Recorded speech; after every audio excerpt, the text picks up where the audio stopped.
All right, welcome everyone. Chris Petri here. Thanks so much for coming by.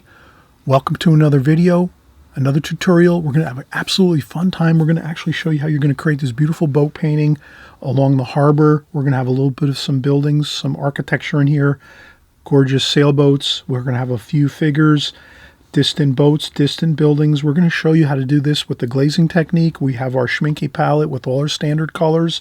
We're going to show you step by step how to create this painting. We're going to actually even create the drawing with our ruler. We're going to show you how you can use a ruler to get a really accurate representation of what you're looking at by just using some careful measurements in the very beginning of your painting. So join along here, learn some new things, put it to use in your watercolors. And if not, you can always just learn something new and then you continue on with the way you would like to do your watercolors. I always say, you're the artist. You create your paintings the way you would like to paint them. Do things your way. Also learn some new things along the way. See if you can incorporate them into your work. And you never know, it might be something that might give you like another boost to get your paintings and your artwork looking better. And if not, you're still always looking for something new and interesting and something that's going to give you an advantage when you're doing your artwork. I want your artwork to look great. That's my goal. Help everyone as well as myself as I work here with you. I'm getting better too. I'm getting better at my drawing and painting skills. So let's work together and keep moving forward, enjoying the process, enjoying the journey of watercolor. All right, let's get started. All right, so we just saw the finished painting, and we're going to cover all the steps we did to get here to the finished painting. And a little then some. So the main thing here is once in a while I might change my approach on how I teach or create my YouTube tutorials. I know sometimes I might just go for the gusto and paint and kind of describe what I'm doing as I'm going along, and then sometimes I might go a little more into detail. So this time I'm going to be a little more detail orientated. And the first thing I wanted to do was a ruler is a great thing to use. If you can kind of get used to using a ruler, it can really help a lot, especially if if sometimes you struggle a little bit with design where you're not sure where the halfway point is on your paper or the 1/3 point is on your paper. A ruler can really help out. We'll do measurements in this video, so I hope this might help. And if you find that this does help, give me a thumbs up. Let me know in the comments section. Say, hey, Chris, you know what? Yes, using the ruler is really helping me a lot with my layout with my watercolor paintings and my drawings, because that's important. If you find that it helps you a lot, please use the ruler a little more and measurements. And sometimes the measurements will get sometimes it will take a little bit of time to get used to kind of working with the ruler and getting back into the swing of things. Some of you might use rulers for your work. Some of you might have used rulers in school.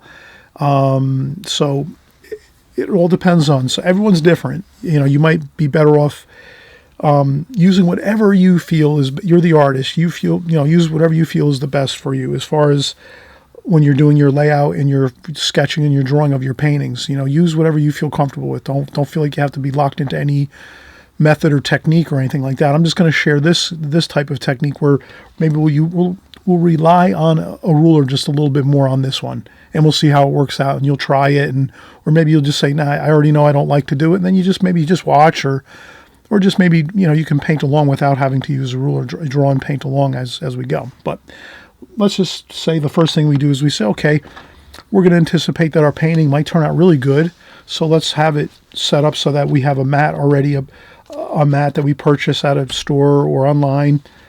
This one happens to be, this is a 4.5 window by like a 6 1/4 window, I guess that is. Let me get more accurate for you. So this is a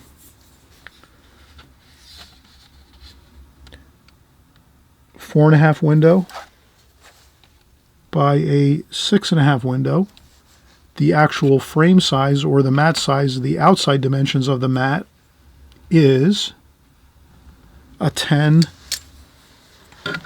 by 8. So this is a 10 by 8 mat. And then again, we said the window for the mat is a 4.5 by 6.5 inch window opening for the mat. So this is kind of like a small. This is a small size painting, but is really nice. And these are great for for gifts and things like that. You can share your artwork and make smaller paintings and share them as gifts, or you could just have these for maybe you could have smaller paintings in certain areas of your home. Let's say if you want to put up some of your paintings in your home. So it's really fun to do like a smaller size format. But the main thing is always remember, if you have this mat size here, you can just increase your dimensions with your ruler. So if you want to make a larger painting just like this, you might even say, you know what, instead of going, let's say instead of going 4.5 on the bottom measurement here, you could say, I'm going to go, instead of 4.5, I'm going to go 9 inches. And that would be double the size. So, or I should say, let me flip this over here. So that would be 9 inches over here. So then you could say 9 inches like this is this wide. And that would be double of what we're doing here right now. So if you want to make a larger painting just like this one, and you say, you know what, Chris, I don't think I really want to create a smaller painting like you're doing here. I want to go a little larger. I like painting a little larger. I have larger brushes, larger paper, whatever it is. You just do what you like. Create your paintings any size you want. You can just keep increasing the size. You can go as large or small as you want. You can paint smaller than this too and make the paintings smaller if you want to shrink them down a little bit. Fine.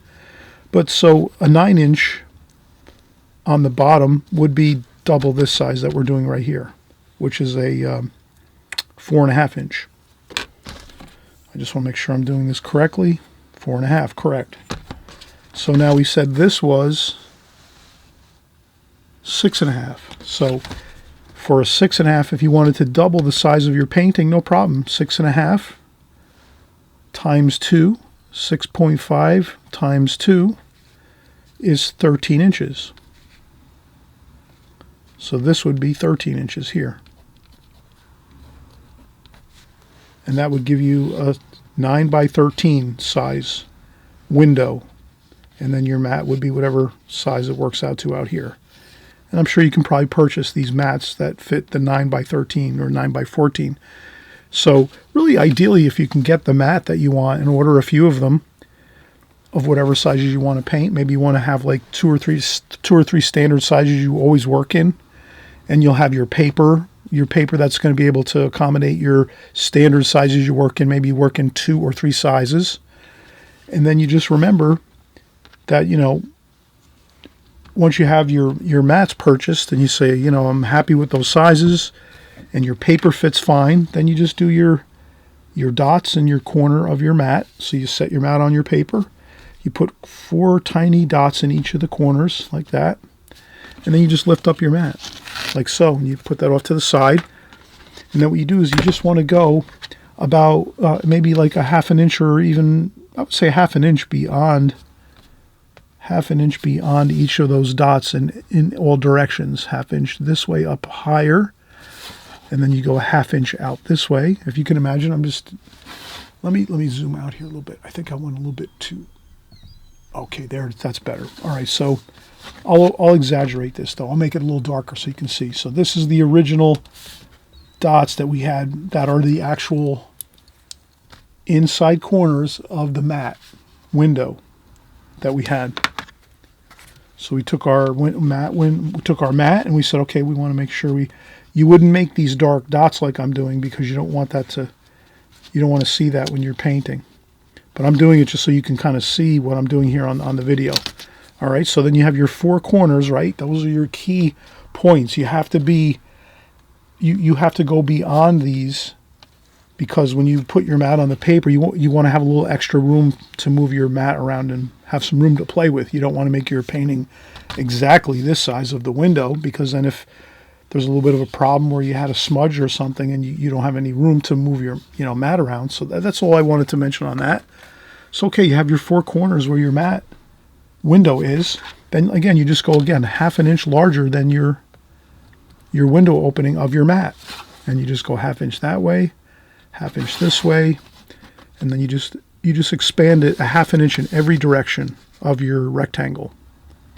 So you see how I do that? I just mark 1/2 inch this way, over this way, then I go 1/2 inch this way, like this, and I come up here and I say, okay, I want to go 1/2 inch this way, larger, and then I want to go again 1/2 inch larger up top. And that's going to be my actual area that you're going to want to paint in. So then you take your ruler, it can be any kind of ruler, and you just take it and you put your lines on the paper. So you just line up the two hash marks you made, like that. You take your 2 hash marks over here, just like this, and you do that. And then you're doing the larger size rectangle than your window of your mat. And then you just come over here and do the same thing over here. You line up your 2 hash marks here with your ruler, 1 hash mark, 2 hash marks. Line your ruler up just like that, right on those hash marks, and go right across. And there you can kind of see you have a perfect rectangle, 1/2 inch larger on all sides of it, so that you're like this here now. So now you can kind of see how if you paint out to these outer edges here that we just created, you'll always have a little bit of room to play with, and you can move the mat around like that and then set it just in the perfect spot you want, and then you set it down, trim your paper, and put it in a frame. Now the actual extra mile, if you want to go that extra mile, is you can paint this 2 inches larger in every direction if you want when you create your painting, or 3 inches larger. And then you can take your mat and put it down, and you can move your mat, and you'll have even more room to move your mat around and kind of see where you feel is that right spot where you say, oh yeah, right there looks perfect. I can set my mat right down there, and then that's perfect. And you tape it down, and then you trim it, and you're ready to frame. So I would say you're better off going way larger than this, what I'm doing here, but I'm kind of showing that it's real important. Does this make sense? It's real important that you absolutely go at least 1/2 inch larger than the window opening of your mat, because you definitely want to have a little bit of room for play here when you go to finish your painting and put your mat on, and then trim your painting and put it in a frame. But again, like I said, if you go a lot extra larger, that's easy, that's fun, that's fine. Do it that way. This way you have extra room to do your adjustments if you want. That seems to work for me anyway. You let me know in the comment section what you think. So now we're ready to really start drawing, and I'll just take an eraser. And let me find my needed eraser. There it is. And I'll just try to erase those little dots that we made, only because, again, we're going to make this a little larger. So, but I wanted to make those dots so that you could kind of see how the process works here. I want you to see on camera here while I'm doing my video how I did everything like this here.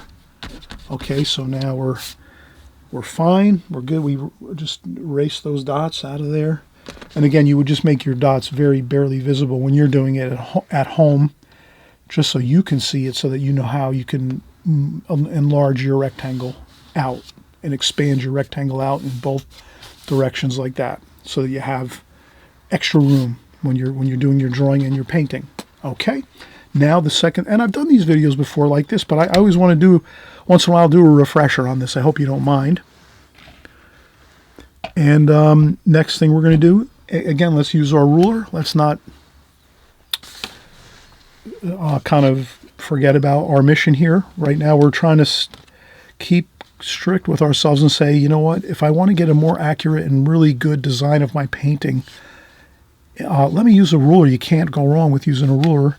I mean, this is how all things are designed in, like like, let's say, the world of like construction, when contractors are creating beautiful, and architects are creating beautiful buildings, and they're building everything, they're using all dimensions, and everything is all precisely worked out with measurements with a ruler. So you can't go wrong with this. But once in a while, you can say, I'm just going to go freehand and I don't want to worry about a ruler. Or you might say, most of the time I'm going to go freehand and just draw it as I see it. But once in a while, I will try to use a ruler and see how it works out. Chris said it works out pretty good. Might as well try it.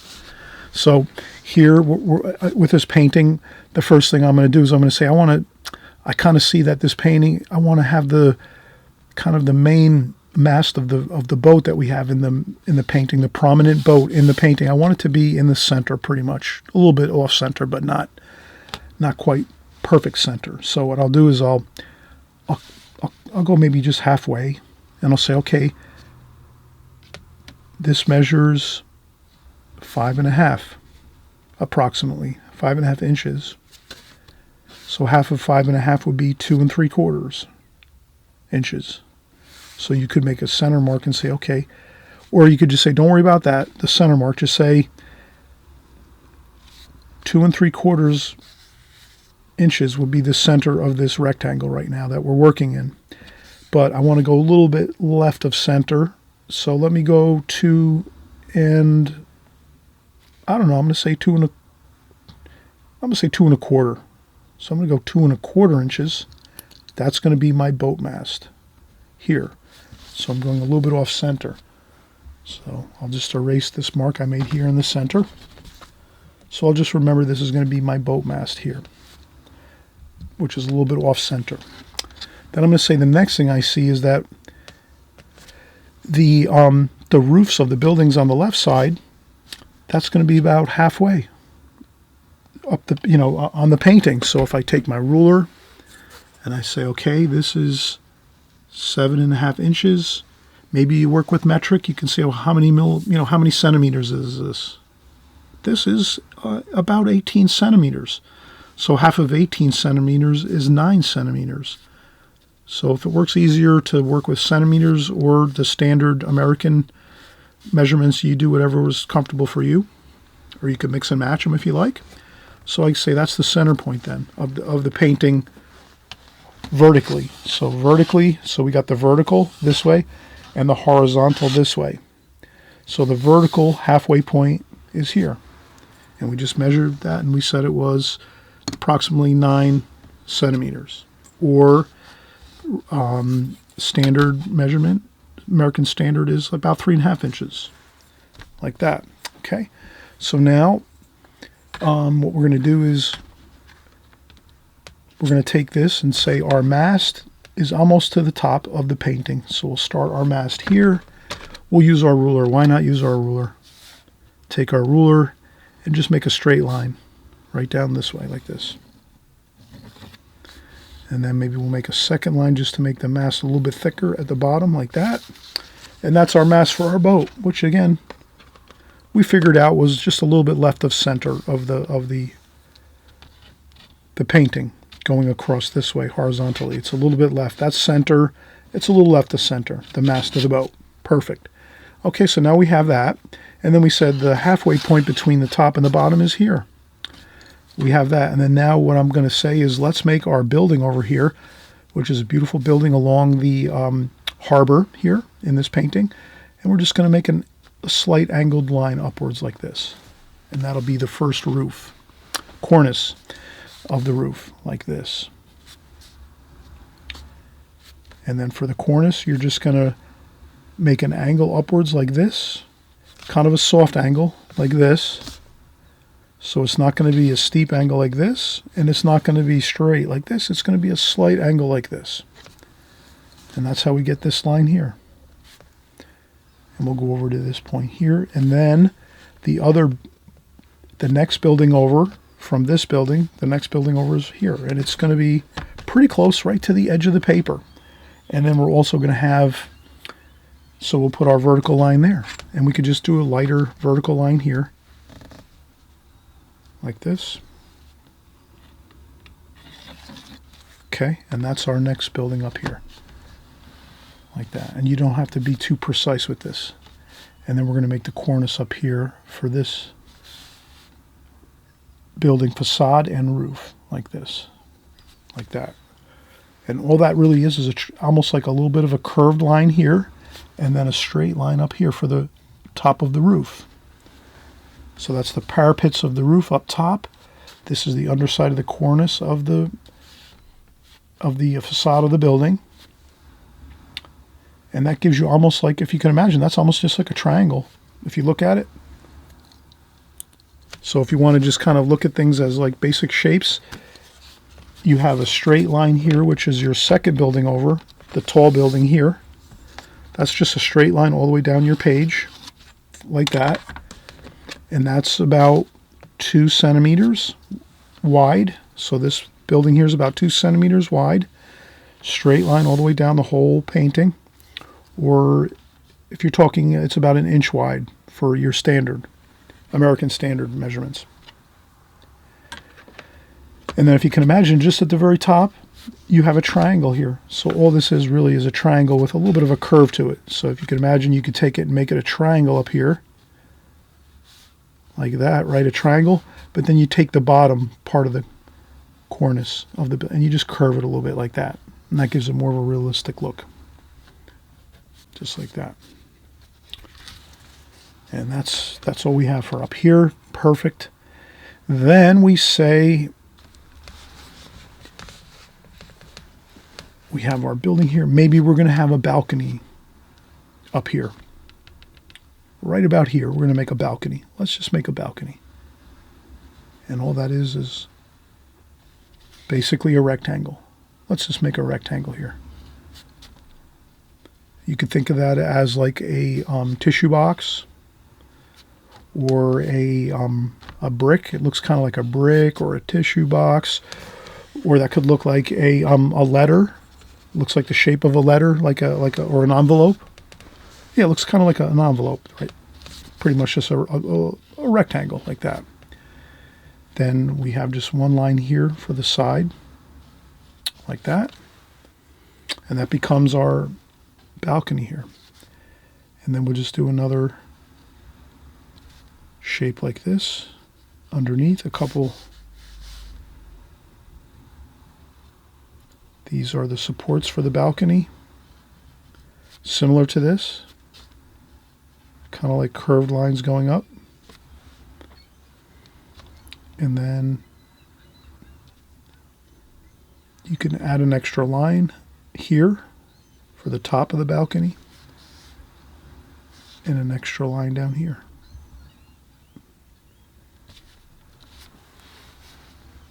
Okay, now at this point, let's take a break. We've done a lot of drawing, a lot of measuring. I don't want to get, I always mention please take breaks. This way you can kind of like just relax for a few minutes. We've done quite a bit of measuring. And if you need to even take more breaks than I'm doing, stop your tape, hit pause, and take more breaks if you need to. If you're just saying, oh, there's too many measurements, too many lines, this and that, don't worry about it. Just take your time. We're just kind of going one bit at a time.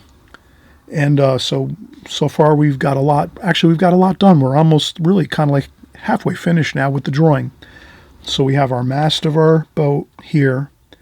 We have our 2 points of our building here. I forgot to put this line here. So this is sort of like this side of the building over here. So you have this side of the building here. Then the roof up here going on a little slight of an angle. Then you have your next building here running all the way up straight like this with the cornice of the building up top. We put a little balcony here. Then we'll start to work on the boat down here at the bottom of the painting, some shadows, and then we'll finish up over here with maybe some more buildings in the distance over here and maybe another boat. So don't worry, we're building this one step at a time, but the key is if you want to get a really accurate drawing and design and layout from the start, this is the way to do it, where you really can't go wrong this way, because if you're watching me just do it freehand and I'm not really kind of sharing with you the measurements or anything, things can go wrong on your end when you're trying to do this at home. So what I'm trying to do is just, if you want to take your time a little more, try the ruler, using the ruler and some measurements and some hash marks here and there, and see if that works better for you. Again, if it works out better for you, just let me know in the comments section. Give me a thumbs up if you're really thinking this is something that's really good. I'll do more of these videos where we work with the ruler. Maybe I'm not going to do it every time, but I will do it more if I get enough thumbs up. And a lot of you, you're my students, we're together here. We're all artists. Let's work together. You let me know what's working, you know, to help you get your paintings looking better. And I'm always looking to get mine looking better and more polished too. So we're all in the same kind of boat and situation. So let's work together and put our heads together on this.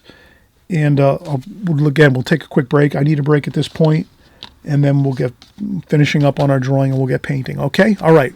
Be right back. All right. So let's keep going. Again, we've captured quite a bit of the details that we wanted to so far. And I did want to mention one thing. I think I will sort of kind of lose this line over here on this side of the building, because I think I want this building to kind of flow together.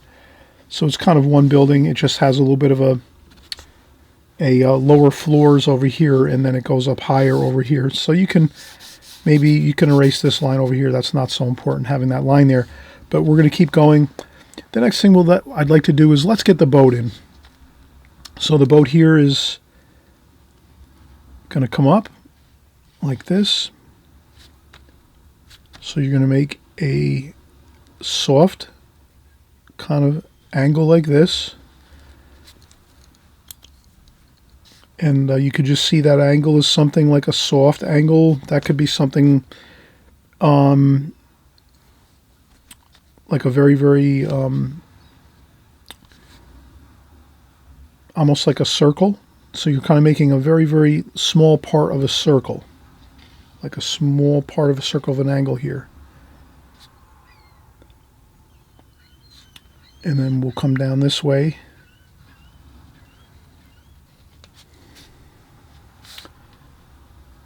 Like that.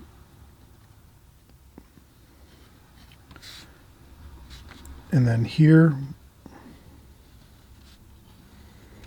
So that's the boat. And this is the bow of the boat. And then we have some of the clapboards on the boat and some of the trim that's on the boat. Like this. Like that.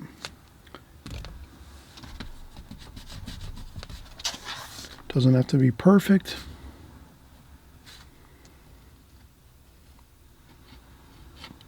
There we go.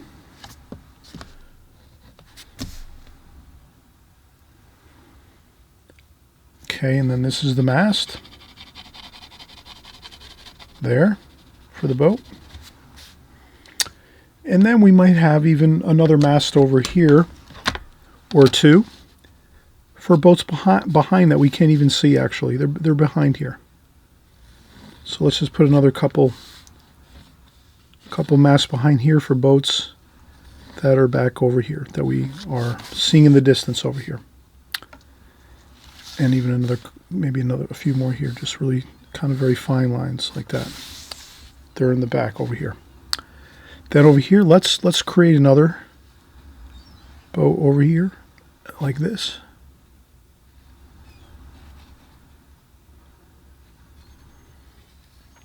Like that. Okay, so that's going to be a second boat that we'll make here, and that'll maybe just be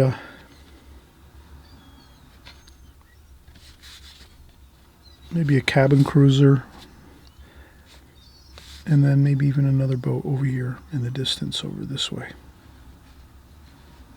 like that, toward the edge there.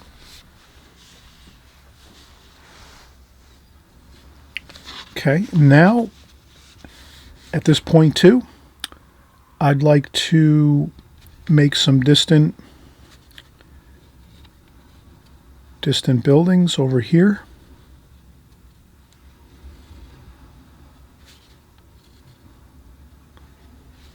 And I think I went too high here. Let me go down a little bit lower here.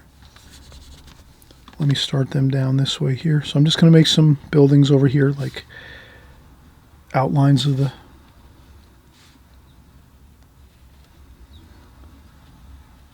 like this, like that.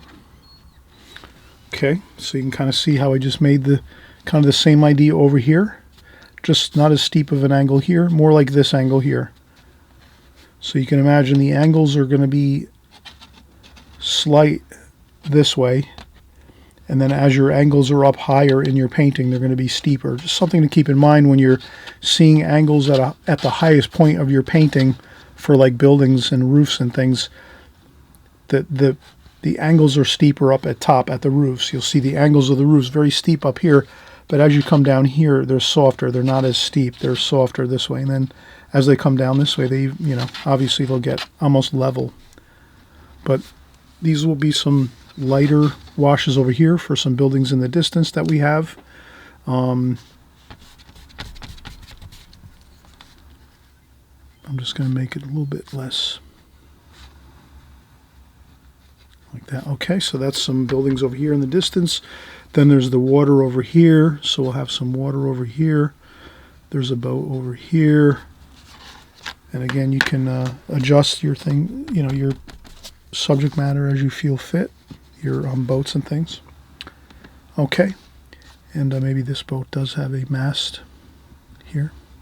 It's a little bit off in the distance, like that. And then there's maybe another few more masts over here for some more boats that are behind. So you kind of want to think in layers. You put some details in the background of things so that you can kind of get the feeling that there's other boats inside this harbor area that we have here along the coastal areas here. All right, so now the next thing I want to do is we have most of our information in. I think one more thing we want to put in is the arched doorway here in our painting, and I think it's about halfway down. So the top of so we're going to make an arched doorway here, and the arched doorway is going to be halfway down between the bottom of the balcony to the bottom of the painting. So if you make the top of the arch 1 inch below the balcony, the bottom of the balcony, you're all set. And we said the balcony was about halfway down the painting this way.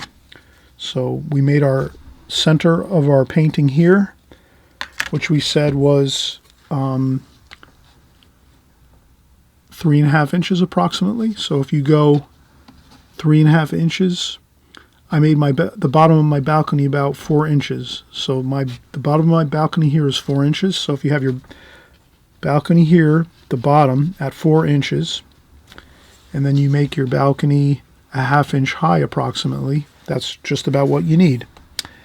Then we're going to say that from the bottom of the balcony down to the top of that arched doorway is 1 inch.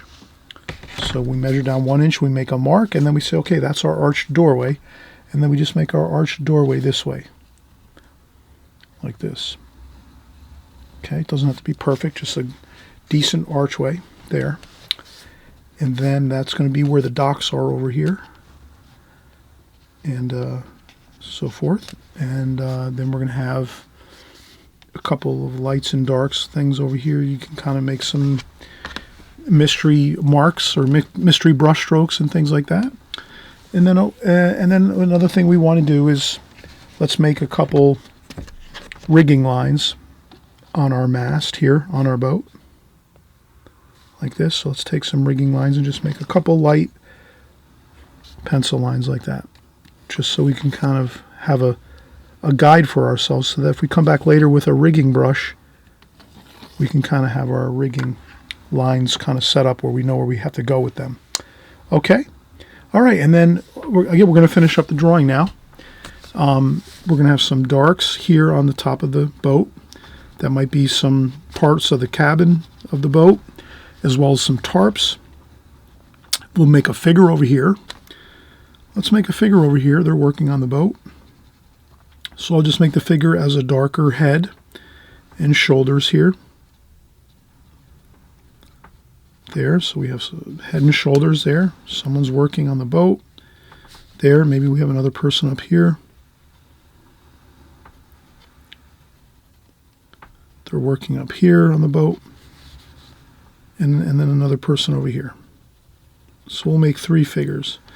And all you have to do is just make basically a round, darker spot, like an oval or a round shape for the head. You're going to paint it in later. You don't have to have it perfect. And you just make a little bit of a round body shape, like a top of a carrot. So if you can remember, if you want to make figures real easy and you don't want to get too worried about it, you could always think of it as like making a carrot top and then a small top on there, like that. Or if I make it larger, carrot, kind of a top of the carrot shape. If the carrot was like this, that's the carrot shape.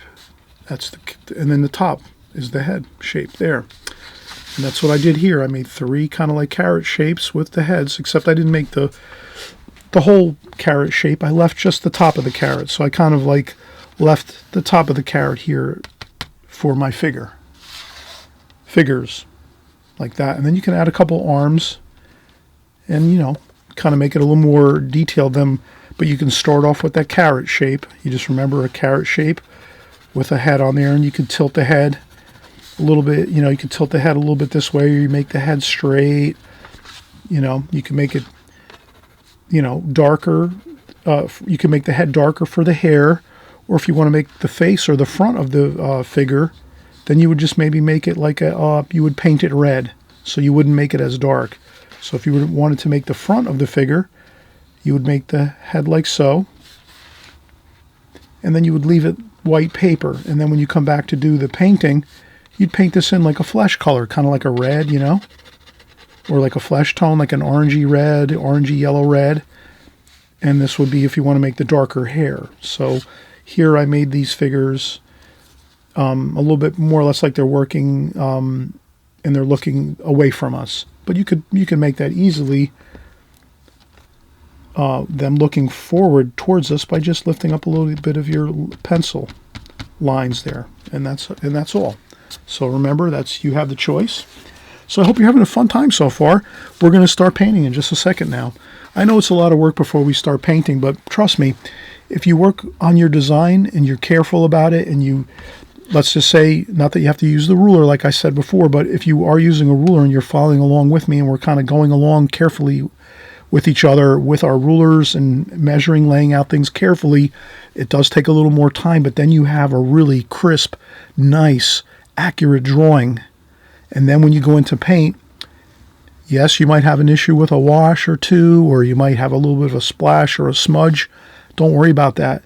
But once you go in and you do your painting, you're going to find that it's going to look really good, because you have like the real blueprint of what you want to do already on your paper, and then you're just sort of going in and putting in the beautiful colors, and it's going to kind of automatically look good because you have everything kind of laid out really nicely, accurately, and as much as you want. And then, you know, you will find that it's going to really look very pleasant, very pleasing looking, the composition, the painting.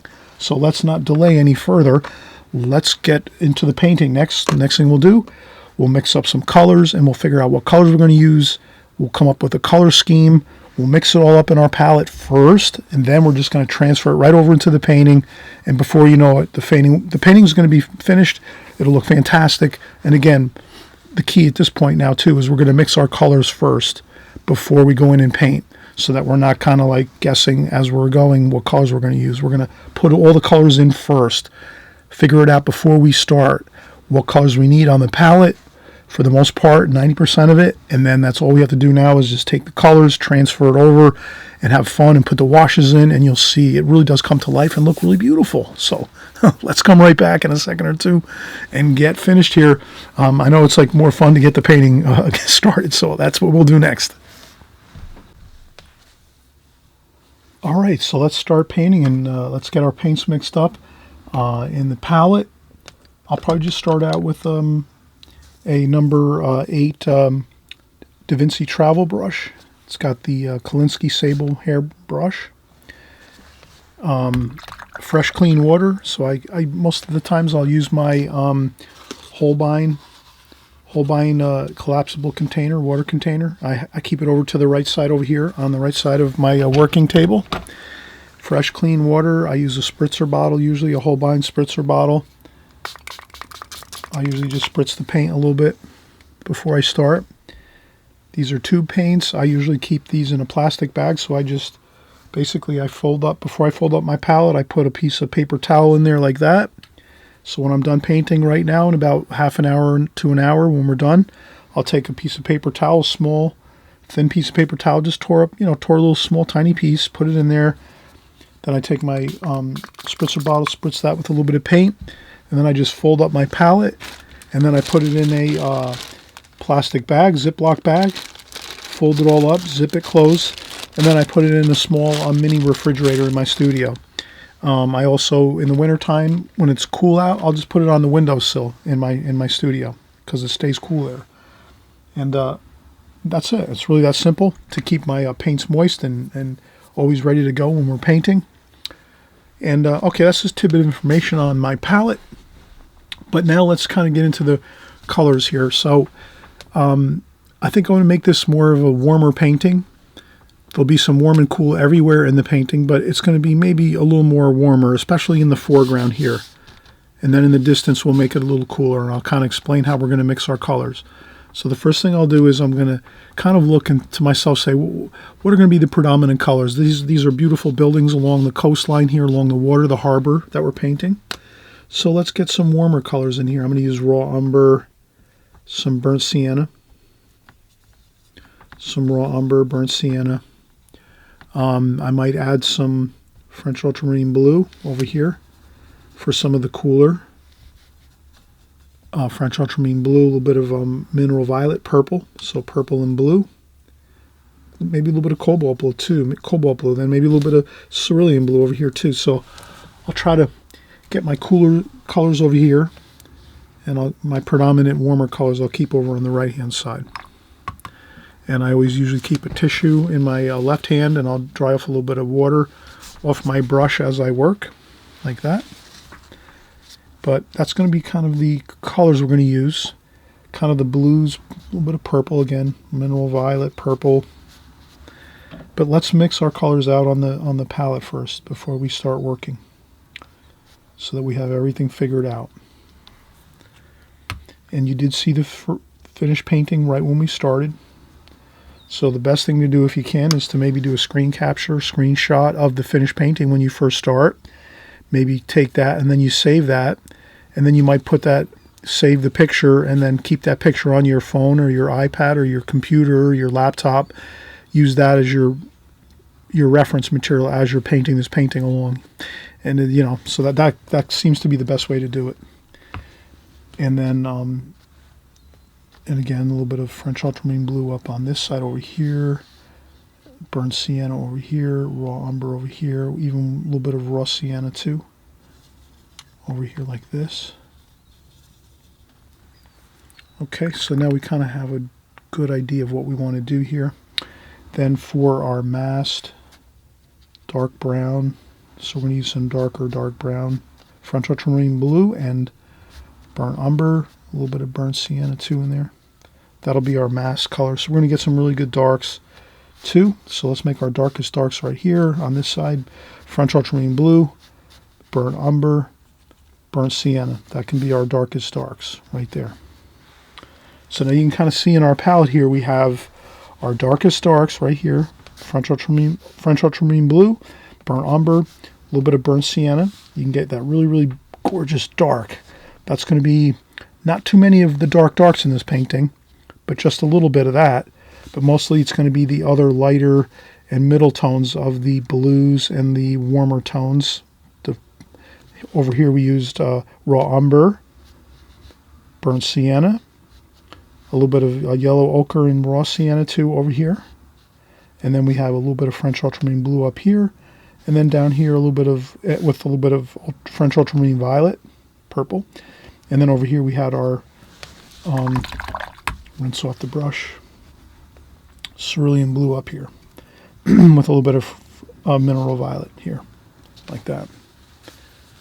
And if you have these colors put onto your palette, that's fine. You're going to be set. Now, what I'd like to say too is we're going to use the glazing technique. So now with the glazing technique, it's a little different. You're just going to want to remember to maybe just lighten up a few lines if you want. Lighten up a few lines with your eraser if you want to. You don't have to. If you like pencil lines, leave them on in there. It's up to you. But what I'm going to do is Now I'm going to shift to a larger, this is a Da Vinci flat brush or square brush, 30 millimeters. So this is 30 millimeters flat brush. I'm going to take the whole painting and just get some water on there. You don't have to use this if you don't want to. I like using this. Maybe I'm not even going to worry about that. Let's just stick with the one. Let's go with a little bit of a larger brush. I'm going to go with the number 12 travel brush. So I have travel brushes. I like those a lot. So this is the number 8 we just started with to mix our colors. Now we have a number 12 travel brush. Same thing, Da Vinci Pure Klinsky travel brush.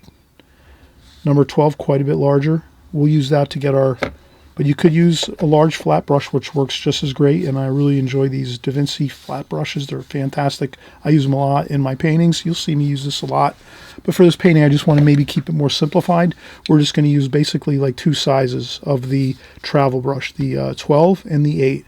So the 12 we're going to use right now to get the first bit of fresh, clean water on our paper. So we're doing the glazing technique, which means we're going to wet the paper first, lightly, not too much water, just enough to get your whole paper damp. You want a damp paper all the way through. So you get your paper damp all the way through, and then you could add a little extra water up top here, the top of the painting, if you want a little extra water there, and then you go right in and get your cerulean blue like that and start getting your cool sky color in there. That looks good. Ooh, maybe a little bit of the green in there, Verdian green. Add in a little Verdian green. Just pick up a touch of Verdian green, maybe a little bit of that, and then just kind of flow these cool colors on down.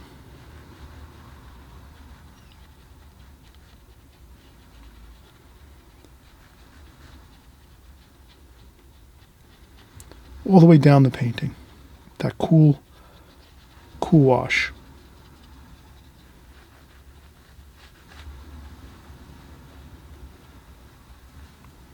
French ultramarine blue, maybe a little bit of French ultramarine blue up here in this portion there. Okay, and that's all you have to do. And then once you do that, and then you can leave the building a little lighter. So if you want to lift up a little bit of water and paint from your building areas, you can do that. Just maybe a little bit from over here where the boats are and the water down here, but that should be fine. Now you're going to let this dry 100%. At this point, you can use a blow dryer, or you can let it dry naturally for about an hour or 2. So it's up to you. Okay, I'm going to use the blow dryer so I can come right back and keep working here. And but it's up to you if you want to take a break, and maybe you have to do a few things and you want to come back in a few hours. Maybe you have a couple errands you have to do.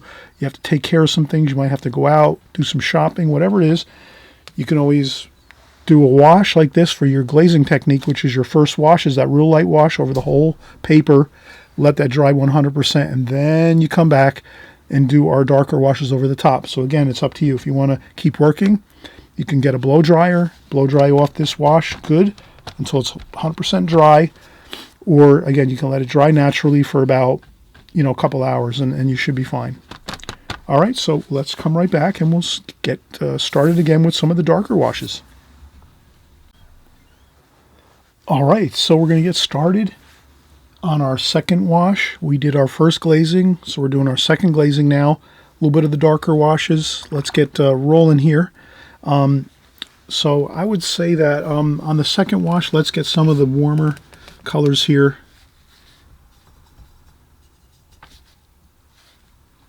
And I'm going to come right up top here and start right up at the left side of the painting. I'm right-handed, so it's easy for me to work up this way.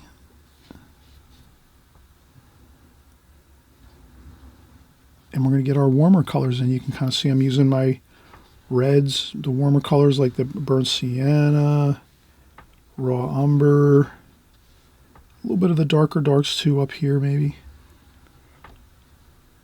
Maybe right up at the top here, I might use some of those darker darks. No big deal. Rinse off the brush, dry off a little bit of the water on a paper towel, and then come back in and get some of the warmer colors, like this. Then I might rinse off the brush again, dry off a little bit of the water off the brush on a tissue, and then just kind of make this a little bit lighter. So we're going to kind of start to create the feeling of light in the painting. The light's coming from this direction, from over here. I always mention, please try to put a light insignia in your painting if you can. I like to do it. I always try to do it. Up here you might put the light insignia like this, which kind of looks like a spotlight. Like that. And then you put the little bulb in there and the light like this. Just so we kind of know the light's coming from the right side over here and coming this way. And then I'm just going to keep working these warmer colors over here. And I would say it's a little bit darker along this part of the building here on the very outside corner. And then it also kind of blends in with the sky there a little bit. And we'll keep aware that there's going to be some warm and cool shadows under the balcony here, like that. So I'll put a little bit of that shadow color under there, like so. And then there's also a really nice dark here where the little bit of burnt sienna, French ultramarine blue.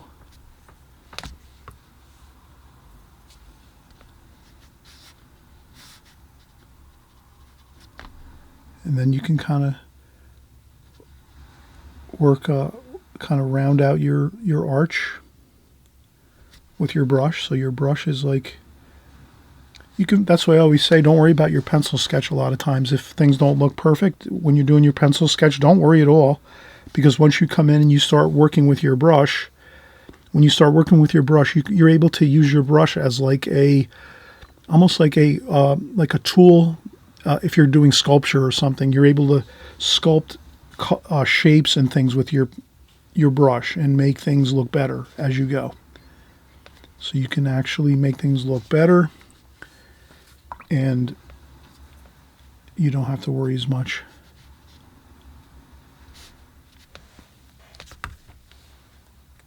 And then over here, there's some more warm colors here for the building. So this building is warm, kind of like that really beautiful, like yellow ochre kind of color for the building.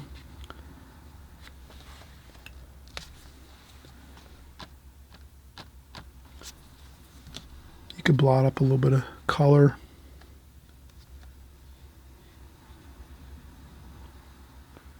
And then I can just go right off the page here with the shadow. That shadow, you can add some purple.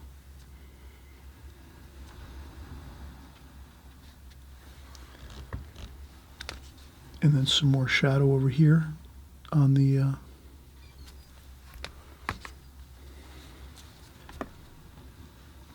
not too much though.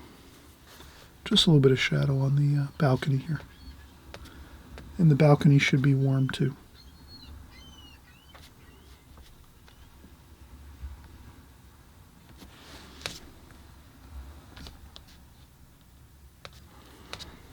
Okay.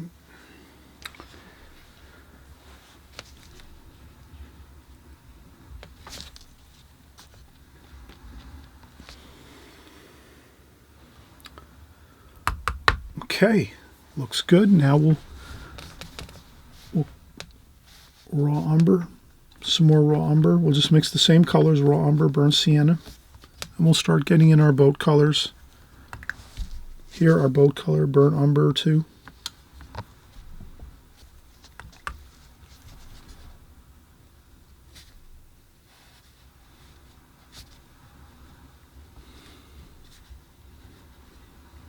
Okay.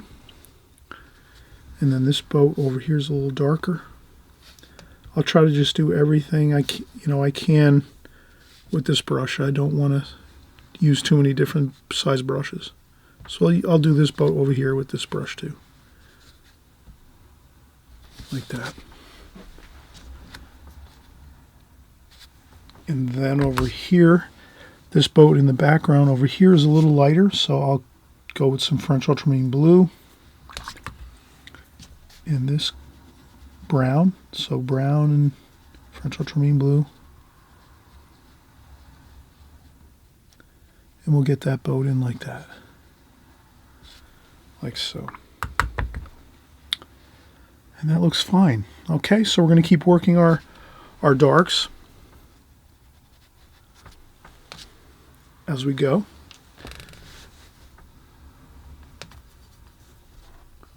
We're going to do some green for water. And that's Viridian green.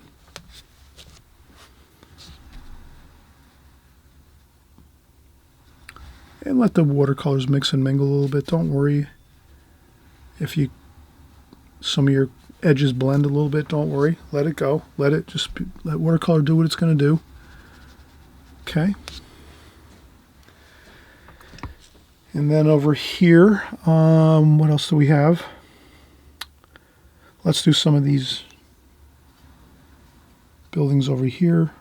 So that's going to be French ultramarine blue, cerulean blue, a little bit of the Viridian green, and then a little bit of the raw umber too. So we'll have warm and cool over here. And I would just say, let's go with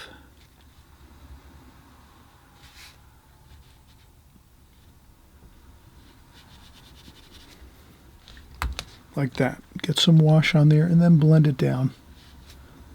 And some blue, some cerulean blue.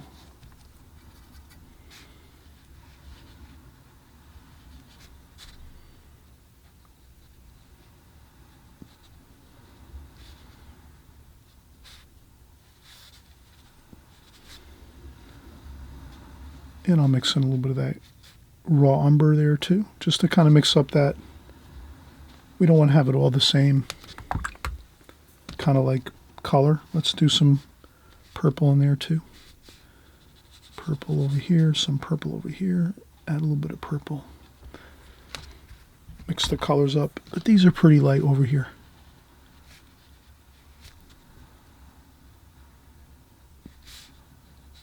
Okay, and then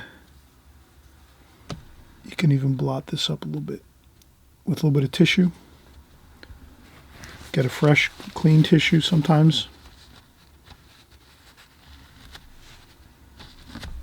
Like that.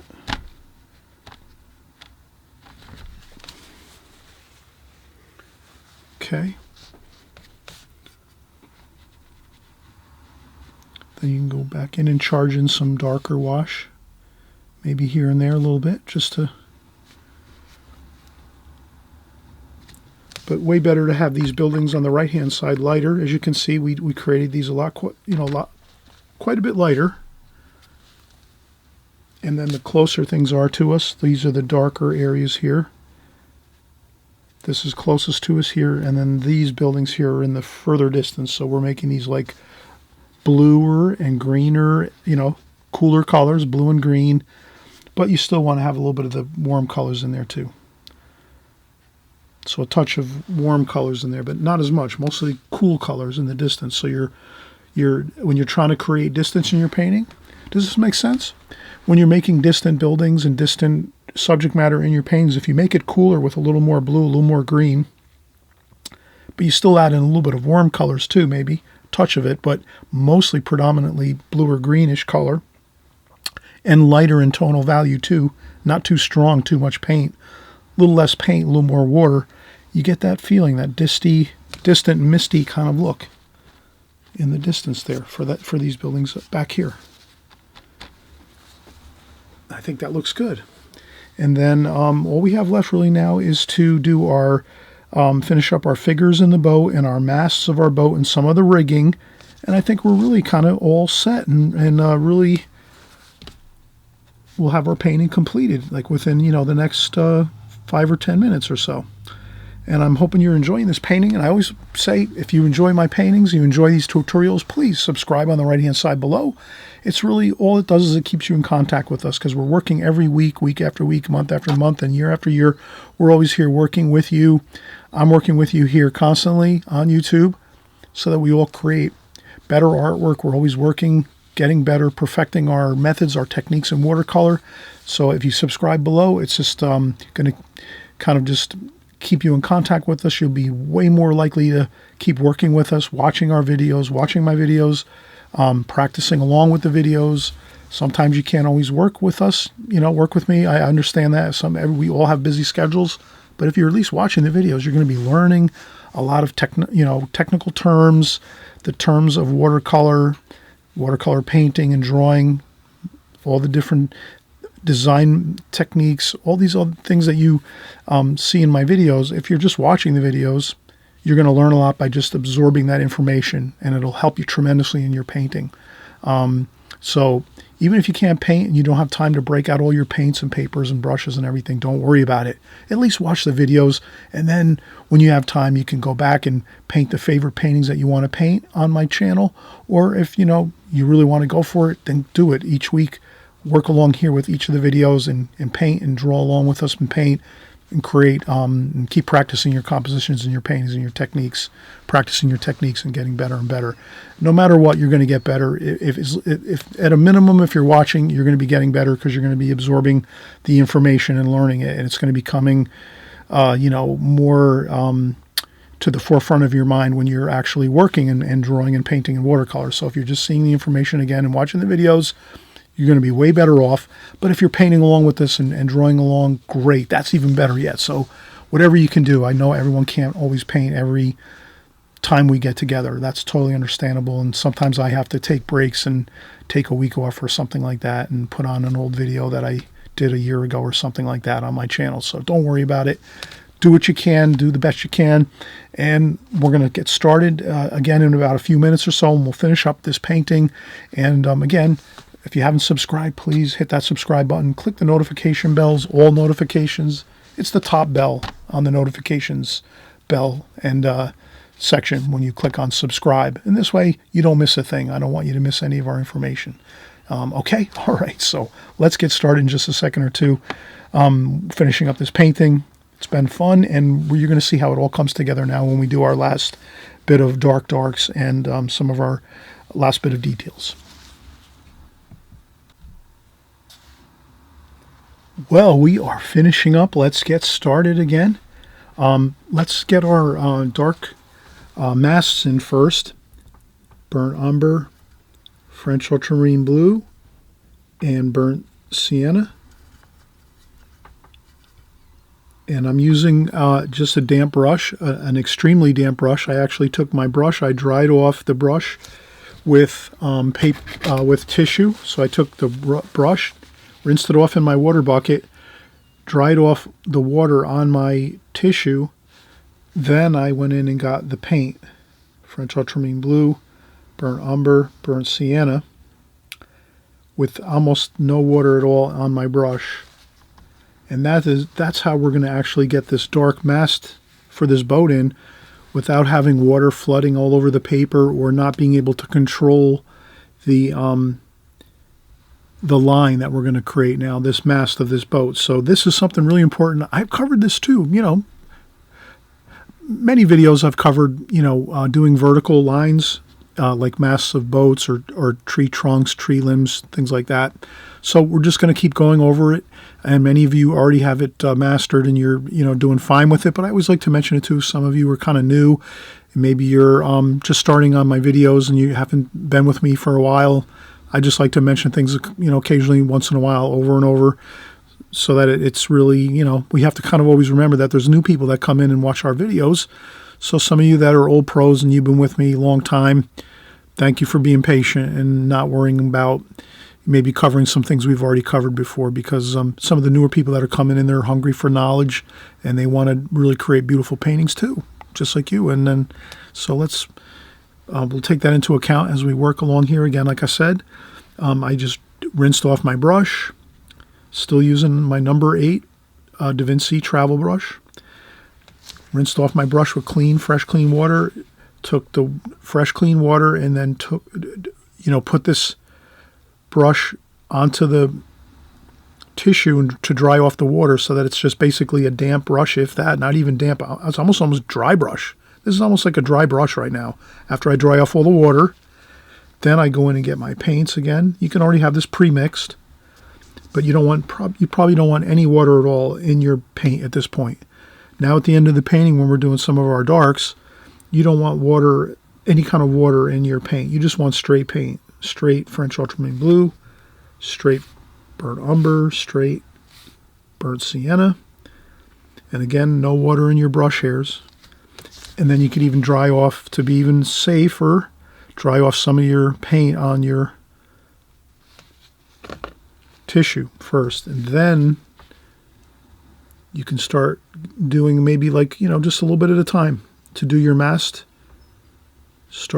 Go maybe a little bit at a time like that, and then you just move your hand up, keep your hand resting on the paper, make sure it's all dry. So we made sure this was all dry. We used a blow dryer.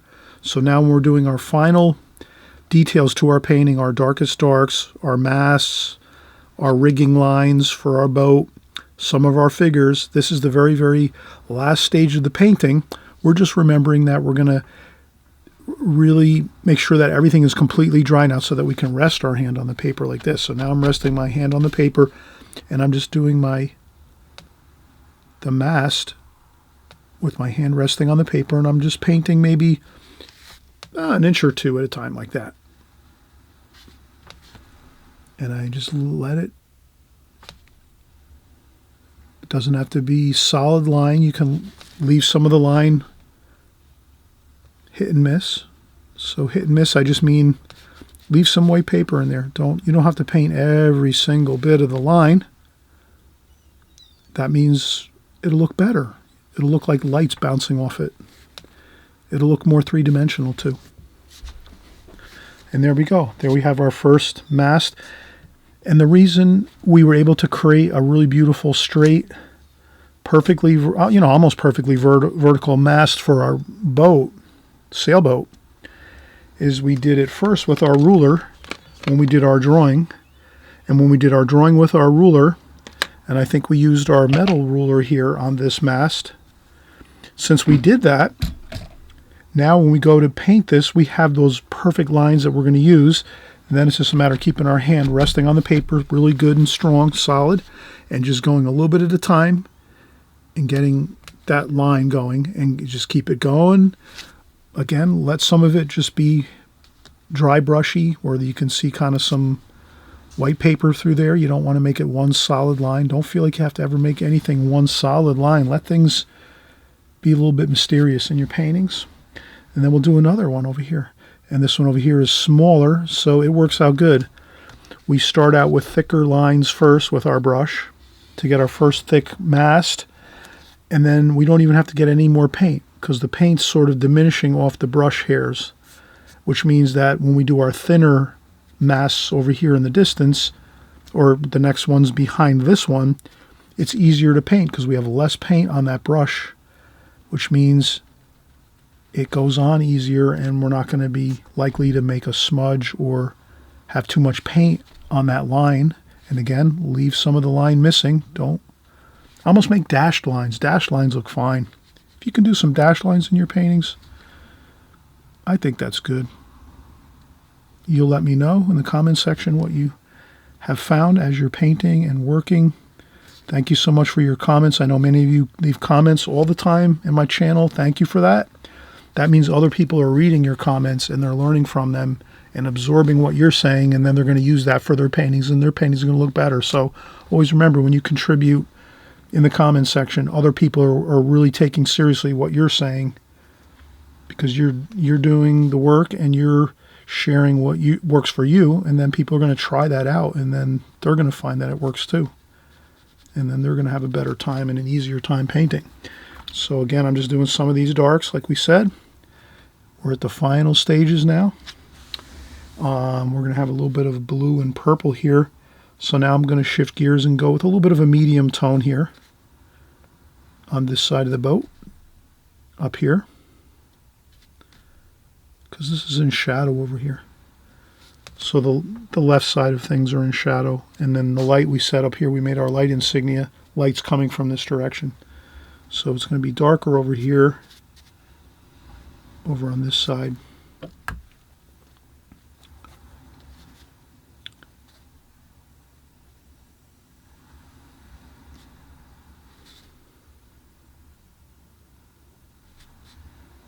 Like that.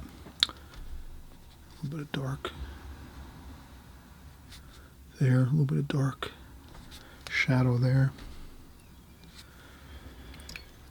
And there's a little bit of color there. A little bit of very light wash there, just on the, like that.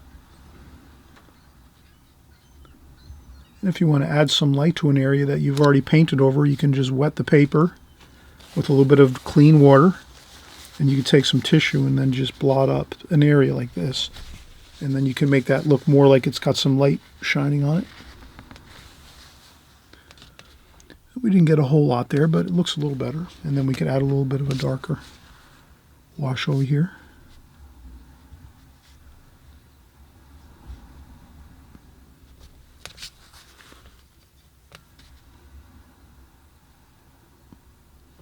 Okay. And I did notice over here this could be darker.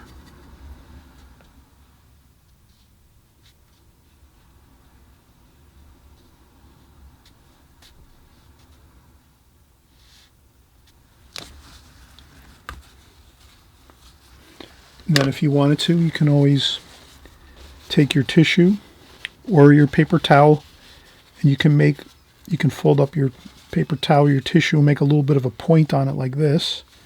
So if you want to lift up a little bit of a spot there, like that. We can use some white paint there too later if we want to. But yeah, we're actually just finishing up now, so we're not going to worry too much. I'll use a needlepoint brush now, and some of the blue, grayish blue colors, like this. And then what I'll do is I'll take that and then I'll dry it off on a tissue a little bit, and then we'll just do some masks over here.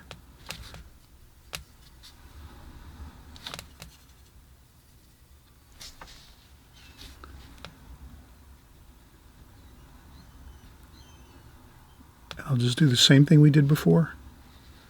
And then there's other masks over here. There's other boats.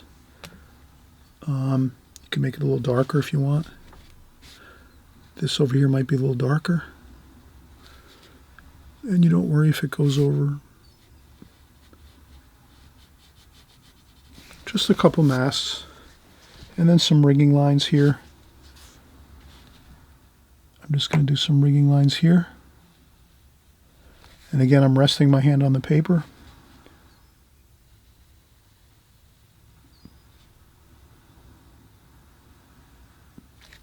And I'm leaving some spaces.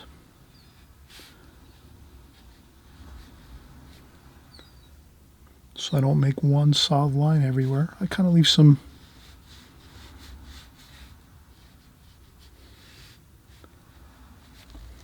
And that should be fine. Make a couple burgees up here.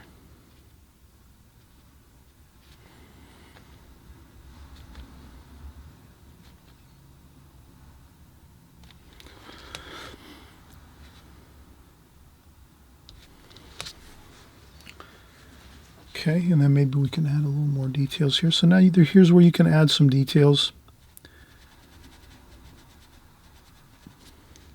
with the needlepoint brush. I would also make my figures now, so I can use my colors that I used here for the flesh tones, and we can make the flesh tones here.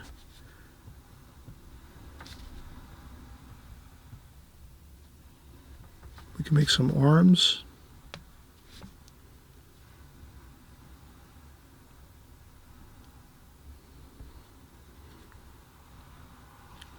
maybe a couple, one figure has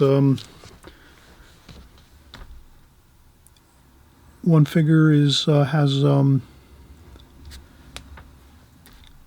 he's not worrying about a shirt or whatever. A couple of these other figures, they have their shirts on, their t-shirts and whatever else. They're working on the boat, but I think that looks fine. Just enough detail where you can kind of see some figures on the boat, some sailors, they're working on the boat. And we have some fun looking details in here. And then we can also take a little bit of warm and cool, like this. And what I'll try to do is I'll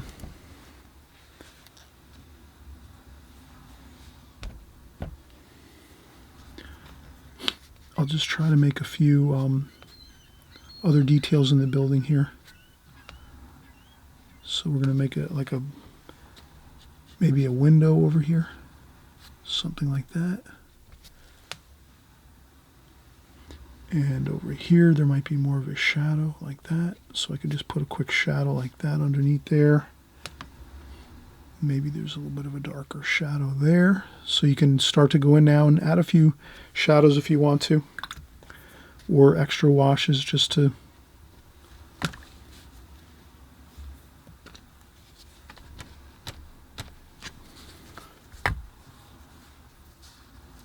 and then I think up here, burnt umber, burnt sienna, a little bit of French ultramarine blue.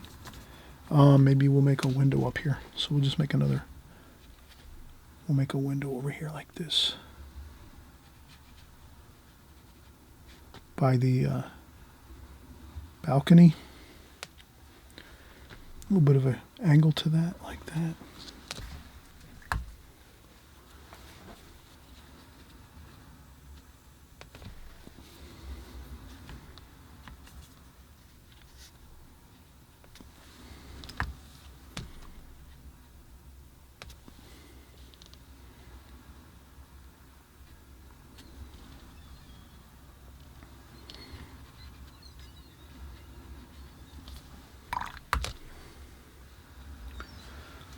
All right, we're looking good now. Let's get a couple more details. I want to maybe make a couple of reflections like this, just a couple little things in the water. Maybe over here too. Make these a little bit lighter, like this for the boat. A couple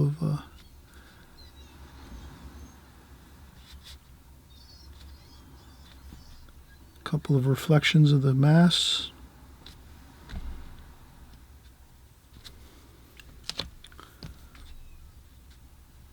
Okay.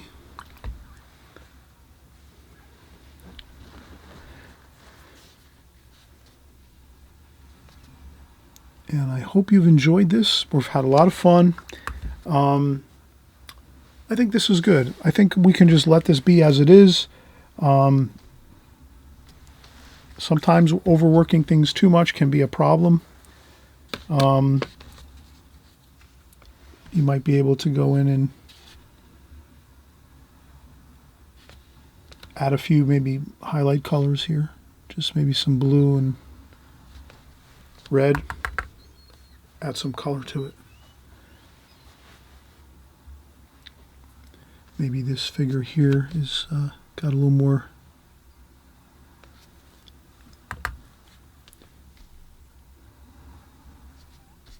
red. We'll make a little more some reddish highlights here for the figures. That looks better.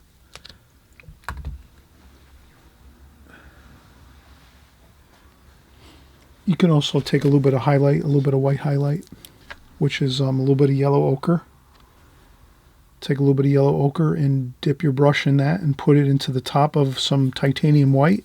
So here I'm using titanium white, tube of titanium white, a little bit of yellow ochre in the top of the paint, just a tiny bit. Mix it in there just a tiny bit. Then we can use another tissue, dry off that a little bit, so we don't have too much paint on there, and then you can actually add a few highlights. There we go. We got a highlight there on the boat. Maybe another. Yeah, that looks good, right? Look at that. A couple little highlights. Looks fantastic. Where else? Over here maybe? On some of the shoulders of the figures, possibly. Figures look pretty good the way they are, I think. Maybe up here.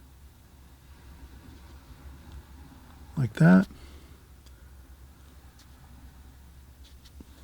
Highlight up there.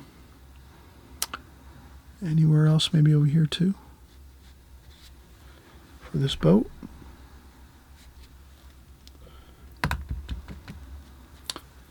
And then maybe over here too. Like that.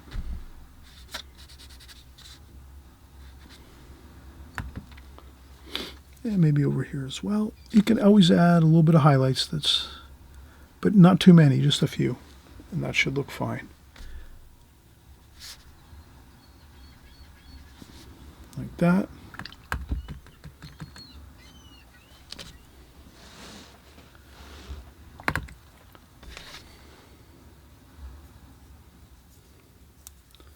All right, thanks again for watching.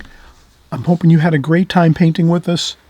We're doing more paintings just like this week after week, month after month, and year after year on my channel here. So as long as you're working along with us on a constant basis, you're always going to be creating better paintings. You're going to be creating better drawings. And I also, too, I always mention, practice a little bit of drawing each day, 5-10 minutes a day. Scratch on a little pad of paper, maybe grab a piece of printer paper, draw a couple drawings every day, just something, anything, a coffee cup, a tea cup, maybe an apple, an orange, a banana, whatever it is, something, food type things, a bowl, a box of cereal, pencil, pens and pencils are great to draw. Grab any old thing you can, just put it on the table.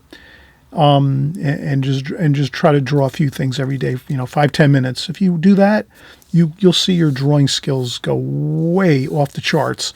And that's what you're going to want. You're going to want to be able to kind of draw really efficiently. And it's just as fantastic to draw with rulers and use measurements as you're doing your paintings, because that's really how the great masters of history painted. They painted very accurately. They used measurements. They used tracing. They used rulers. They did everything. They used everything that they could to try to create, a realistic representation of what they were looking at, as well as the colors too. They tried to match the colors the best they could. And then there's different styles too. But I'm saying for people that were painting, great artists of time, from historical records, we know that the people that were trying to create a more realistic representation of what they were seeing, they were using all your standard things we would use: rulers, straight edges. They would trace things just to get a beautiful, really good-looking painting and composition. And they always worked hard, too, to get good colors and good light and darks, shadows and light. So let's keep doing those things, the fundamentals of watercolor. Okay, all right, we'll see you soon. Thanks again for coming by, and we'll see you on the next video.